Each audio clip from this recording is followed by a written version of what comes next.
Após os eventos consecutivos, Tutian ainda não vacilou. Ela entendeu que só podia contar consigo mesma para sobreviver. Não havia mais lugar para voltar, nem ninguém em quem confiar. Ela teve de se fortalecer como nunca. De manhã, quando a névoa ainda cobria toda a mata, Tutian silenciosamente deixou a caverna. Seus pés descalços pisavam suavemente sobre a camada de folhas secas, enquanto suas mãos examinavam cuidadosamente cada galho em busca de alimento. As bananeiras selvagens espalhadas pela floresta indicavam que ela escolhera uma árvore com cachos de banana ainda verdes. Com uma faca, cortou-a e a segurou junto ao peito. Embora a banana não fosse um alimento estranho para ela, jamais imaginara que um dia dependeria de algo tão simples para sobreviver. Ao retornar à caverna, Tutian começou a consertar seu abrigo. Nos últimos dias, o refúgio havia se deteriorado. As fortes chuvas deixavam o solo úmido e a área de descanso era invadida pela água. Ela decidiu reforçar o local usando bambu e folhas de bananeira secas. Com cuidado, cortou pedaços de bambu, os carregou sobre os ombros e os amarrou firmemente para formar uma estrutura. Suas mãos finas, marcadas por arranhões, não lhe permitiam descansar. Ela sabia que somente com trabalho incessante poderia continuar a viver. À tarde, quando tudo estava quase pronto, Tutian sentou-se para descansar. Ela observou silenciosamente o horizonte, onde o sol começava a se esconder por entre as árvores. Embora seu coração se sentisse um pouco aliviado, também se enchia de um vazio profundo. Por um instante ela cogitou voltar, mas ao lembrar de tudo o que havia passado, compreendeu que não havia como retornar. Depois do descanso, Tutian ergueu a cesta de bambu sobre o ombro e seguiu pela trilha familiar rumo à floresta para colher brotos de bambu. As copas densas das árvores bloqueavam a luz do sol, mas ela já estava acostumada a esse caminho acidentado. Ao chegar na área dos bambus, parou, observou e rapidamente procurou os tenros brotos que surgiam do solo. Com uma pequena faca, cortou cuidadosamente cada grupo de brotos e os organizou na cesta. O suor escorria pelo rosto, e suas mãos finas, marcadas pelos arranhões, demonstravam o esforço que ela enfrentava, mas ela persistia. Sabia que somente com trabalho incessante poderia continuar a sobreviver. Ela se prometeu que continuaria a viver, não importando as dificuldades, e que jamais voltaria ao lugar que a havia expulsado. Se não havia mais ninguém para protegê-la, então ela mesma teria de se defender. Tutian apertou os punhos com determinação. A partir daquele momento, ela não seria mais a mulher frágil que fora antes.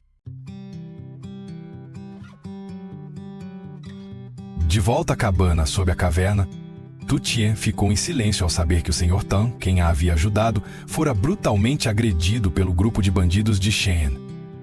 Ela não podia acreditar que a simples bondade dele tivesse se transformado no motivo para uma vingança tão cruel. O pesar apertava seu peito, fazendo com que ela não conseguisse mais se manter parada. Ela sabia que não tinha nada para retribuir, nem podia se levantar para defender o Sr. Tan, mas ao menos poderia fazer algo para expressar sua gratidão. Decidiu então ir à floresta colher bananas, brotos de bambu e mamões para vender no mercado e conseguir um dinheiro que ajudasse o senhor. Na manhã seguinte, com o céu ainda enevoado, Tutian ergueu sua cesta de bambu sobre os ombros e sozinha adentrou a mata. O caminho na serra era acidentado. Seus pés descalços pisavam silenciosamente sobre a camada de folhas secas. Rapidamente, encontrou uma bananeira selvagem, usou sua pequena faca para cortar cuidadosamente o cacho de bananas e o colocou na cesta. Em seguida, continuou procurando os brotos de bambu que despontavam na base dos bambus, cavando e recolhendo cada pedacinho. Ao meio-dia, com a cesta já pesando nos ombros, ela passou a seguir o curso de um riacho, aproveitando para lavar bem as bananas, os brotos e o mamão antes de levá-los ao mercado. Ao ver seu reflexo na água, suspirou. O rosto pálido, os cabelos desalinhados, mas os olhos, estes permaneciam firmes. Chegando ao mercado, ela escolheu silenciosamente um canto afastado, estendeu um tapete velho e dispunha, com cuidado, os ramos de brotos e os mamões à sua frente. Algumas pessoas que passavam a observavam. Umas a reconheciam como a mulher que fora expulsa da casa de Xian, enquanto outras cochichavam. Mas Tutian não se importava. Uma senhora parou, pegou um dos ramos de brotos e perguntou: "Minha filha, por que você precisa sofrer assim?" Tutian sorriu levemente e com voz serena respondeu: Eu só quero ganhar um pouco de dinheiro para ajudar alguém que já me ajudou. A senhora assentiu, comprou alguns ramos de brotos e, em silêncio, se retirou. À tarde, depois de vender parte dos produtos, Tu Tien sentou-se, pensativa, à beira do caminho, segurando com força a velha roupa. Ela sabia que não podia fazer muito, mas ao menos não podia virar as costas para quem já havia sido bondoso com ela. A brisa da tarde soprava, levantando uma fina camada de poeira pela estrada da vila. Tu Tien sabia que, por mais cruel que a vida pudesse ser, ela jamais se permitiria se tornar uma pessoa ingrata.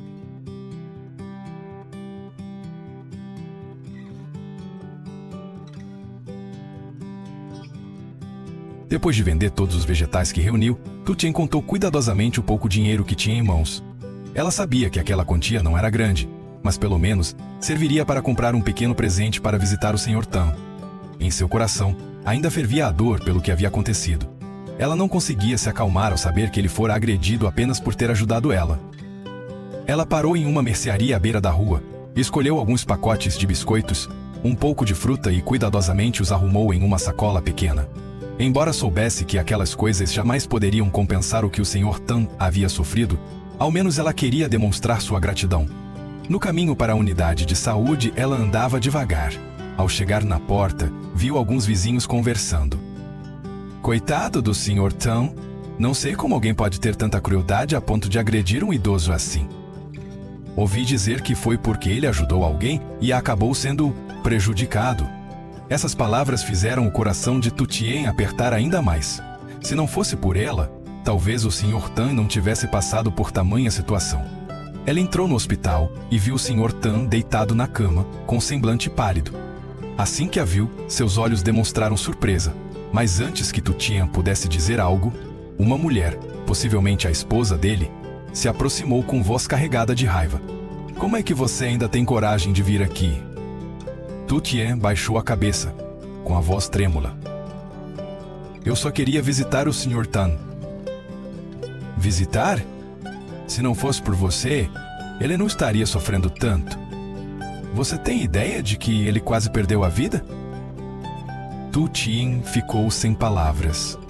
Ela já estava preparada para ser repreendida, mas, ao se deparar com a fúria da família do Sr. Tan, sentiu seu coração apertar de dor. A mulher apontou para ela com indignação e disse: Agora o que é que você faz aqui? Saia daqui! Não o faça ver você e aumentar a dor dele. Tu Tien apertou com força a sacola de presentes em suas mãos. Ela pensou que poderia fazer algo para reparar o que havia acontecido, mas sua presença só parecia agravar a situação. Ela colocou a sacola sobre a mesa e silenciosamente se virou para sair. Ao alcançar a porta, ouviu a voz fraca do Sr. Tan vindo de trás. Não o culpa, não é culpa dela. Mas, em meio à fúria, ninguém quis ouvir. Com passos lentos, Tu Tien deixou o hospital, sentindo como se o mundo inteiro estivesse se voltando contra ela. O vento da tarde soprava, levando consigo uma brisa fria que penetrava em seu coração. Ela olhou para o céu cinzento e pensou baixinho. O que eu devo fazer agora? Desta vez, ela realmente não sabia para onde ir.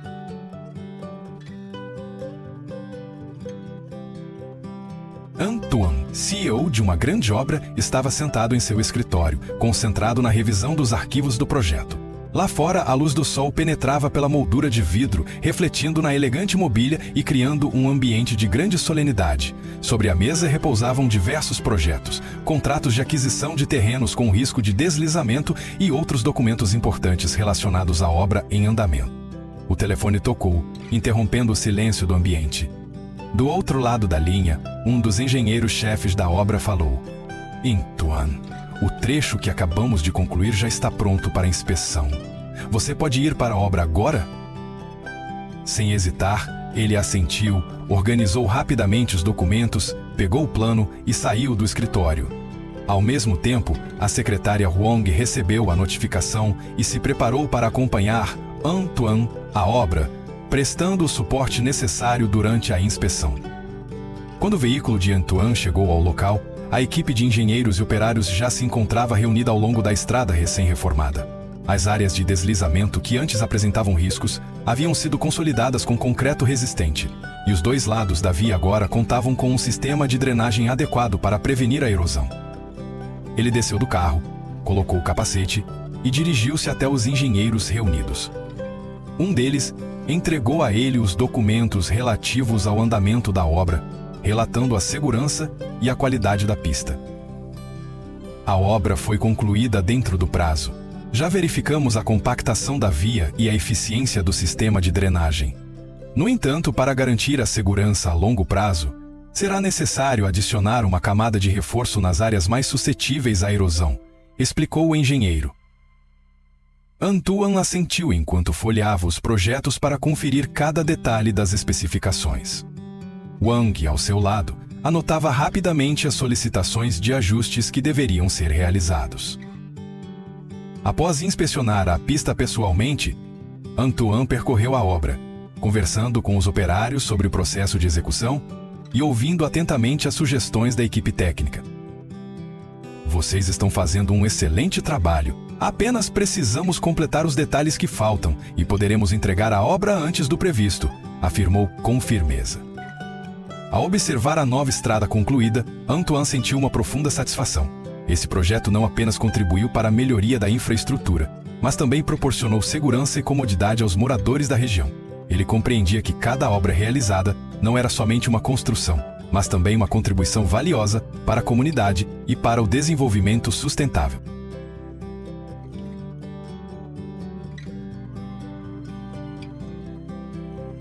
Tom observava de longe, silenciosamente, a moradia simples de Tu Tien.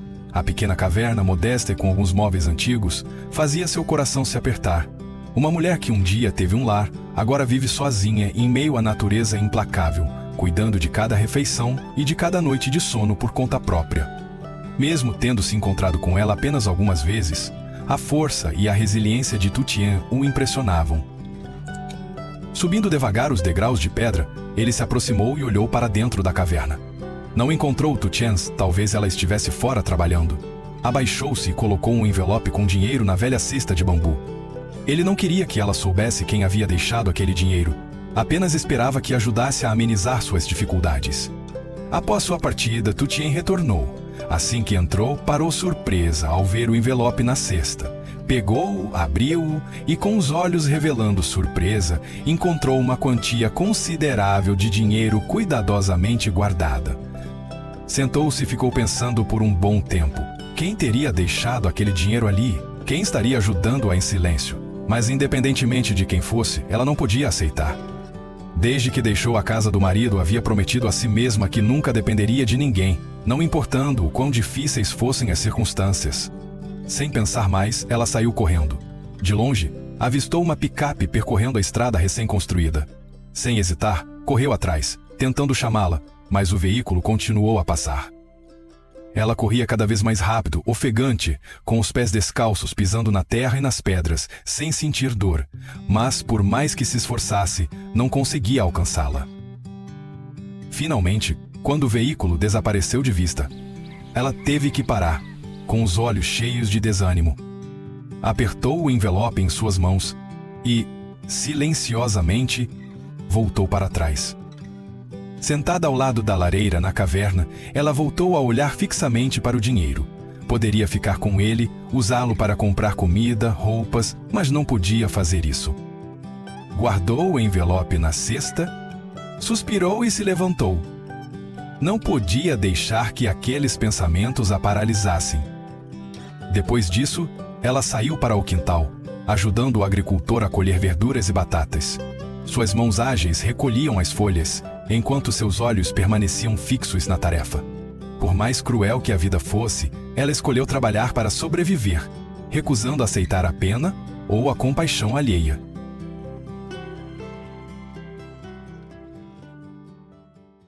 Bắc Chiến trở nên ít nói, không còn vẻ ngang ngạnh như trước. Hắn cũng chẳng giúp được gì, suốt ngày chỉ ngồi thẫn thờ như một kẻ mất hồn. Cơn giận trong lòng bà càng bốc lên cao hơn. Bà nhớ lại lúc đuổi Tử Tiên đi, bà hả hê bao nhiêu thì bây giờ lại cay đắng bấy nhiêu. Một đứa con dâu siêng năng, nhận diện, chịu khó như thế mà bà lại nỡ vứt bỏ. Không được, bà không thể chịu được cái cảnh này mãi. Bà phải tìm cách bắt Tự Tiên về. Dù có phải xuống nước, cũng phải kéo cô ta về làm việc cho bà. Mẹ Chiến siết chặt chiếc khăn vắt lên vai. Đôi mắt lóe lên sự tính toán. Lần này, bà sẽ không để cho Tự Tiên có đường thoát.